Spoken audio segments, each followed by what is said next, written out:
Well, hello and welcome to Midweek Connect from Elim Church Romsey. My name's Dave Walker and I'm the senior pastor here.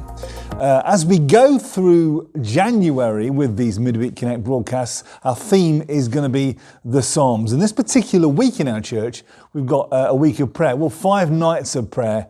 And so I want to reflect the theme of prayer as well, with a particular psalm today, which starts off with what you should start off with when you pray, a theme of praise and thanks. I'm reading from Psalm 145, but before I do read it, I just want to remind you as a Christian, remind myself of the importance of thanks. Yes, thanking people, but also thanking God for what we have. I've had the privilege many times of going on missions trips, overseas aid trips, to a particular church in the Philippines. And they let me preach actually through an interpreter on a few occasions. And what astounded me was that at the end of the service, even though I didn't think that my measly effort was good enough, there were queues of people waiting to shake my hand. And actually the leadership of that church have encouraged the people to thank all the preachers. So even though I preach myself in our church here in Romsey, quite often if somebody else preaches, or pretty much always, I'll always go and shake their hand and say thank you for doing that. And thanks is important. Let's kick off this theme. I want to read through the whole of Psalm 145 and then bring a few points out of it. Please bear with me as I read it through. Psalm 145. A song of praise of David. I will extol you, my God and King, and bless your name forever and ever. Great is the Lord and greatly to be praised. His greatness is unsearchable. One generation shall commend your works, and another shall declare your mighty acts. On the glorious splendor of your majesty and on your wondrous works I will meditate. They shall speak of the might of your awesome deeds, and I will declare your greatness. They shall pour forth the fame of your abundant goodness, and shall sing of your righteousness. The Lord is gracious and merciful, slow to anger and abounding in steadfast love. The Lord is good to all, and his mercy is over all that he has made. I particularly remember a worship song that came out, goodness me, about 30 years ago, with this particular psalm as its base. Verse 10, all your works shall give thanks to you, O Lord, and your saints shall bless you. They shall speak of the glory of your kingdom and tell of your power. To make known to the children of man your mighty deeds and the glorious splendor of your kingdom. Your kingdom is an everlasting kingdom, and dominion endures throughout all generations. The Lord is faithful and kind in all his works, faithful in his words and kind in his works. The Lord upholds all who are falling and raises all who are bowed down. The eyes of all look to you and you give them their food in due season. You open your hand and you satisfy the desire of every living thing. The Lord is gracious in all his ways and kind in all his works. The Lord is, I love this bit, the Lord is near to all who call on him, to all who call on him in truth. Just 3 more verses now. He fulfills the desire of those who fear him. He also hears their cry and saves them. The Lord preserves all who love him, but all the wicked he will destroy. My mouth will speak of the praise of the Lord. Let all flesh bless his holy name forever. What a brilliant psalm. And I just want to bring out just a few points in a moment to encourage that as we look at this theme today of thanksgiving. There was once a friend of mine many years ago, and I remember this, and it's just astounding. He was a retired minister, but staying in the house of his brother-in-law. And for some reason, I stayed there for the weekend because I was visiting him. His brother-in-law was overseas. But the house that his brother-in-law lived in, the brother-in-law had to get out of it. So sorry to confuse you, but just to simplify it, my friend in this particular house had to move 2 sets of families out of the house in one weekend single-handedly.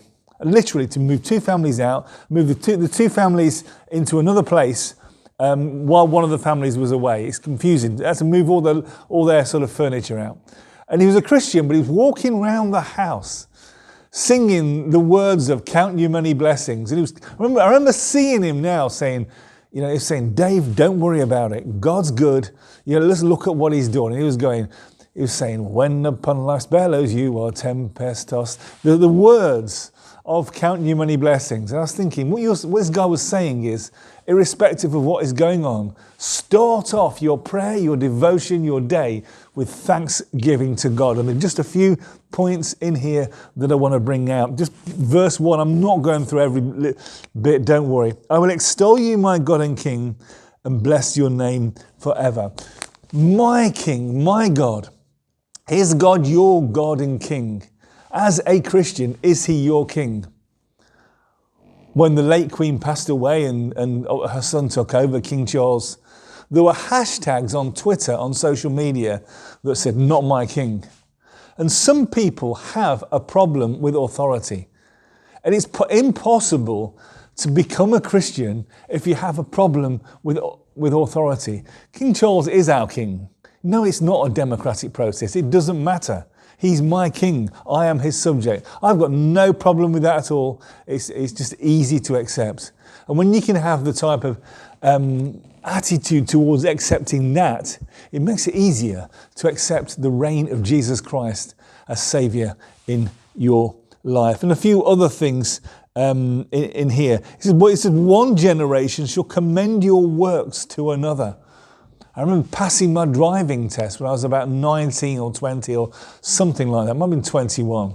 And the moment I passed my test, I phoned my friend and said, "Guess what? I've passed my test."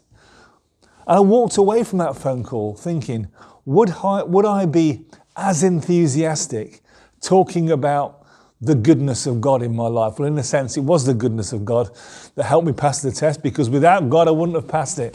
But are we that enthusiastic that one generation shall tell another? And there's some great stuff in this particular, in this particular psalm. "The Lord is gracious and merciful, slow to anger and abounding in love."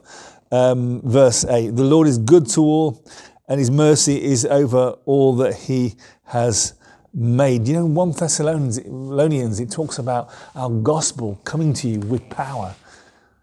God's message is a powerful one, and he comes to us with power. And just to finish off right now, at the very end, verse 21, "My mouth will speak the praise of the Lord, and let all flesh bless his holy name."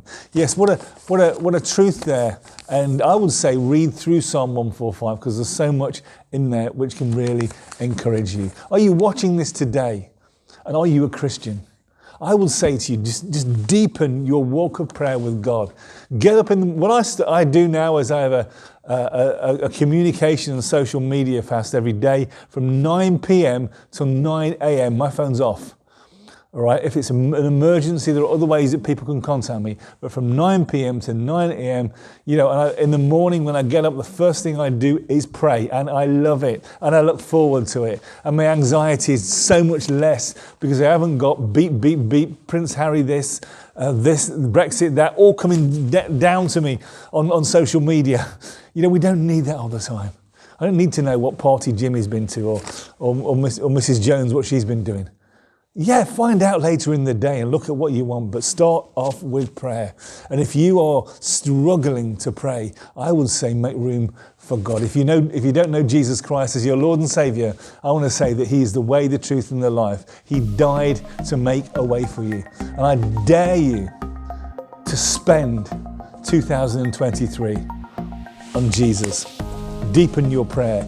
Come to church regularly, meet with other Christians. You make space for God in your life, because the life that Jesus offers is genuine and it's real. I can promise you that. Thank you for listening, and thank you for watching. Do you like our nice sign here? It actually says, "Welcome an Elim Church Romsey." The M, the E is missing off the end. A new sign. We've gone outside the church, and we're going to get other stuff for the inside and jazz it up a little bit. Come and join us on Sunday. 10:30 a.m. I'll be speaking. We look forward to seeing you. But thank you for joining us for Midweek Connect at Elim Church Romsey today. God bless you. Thank you.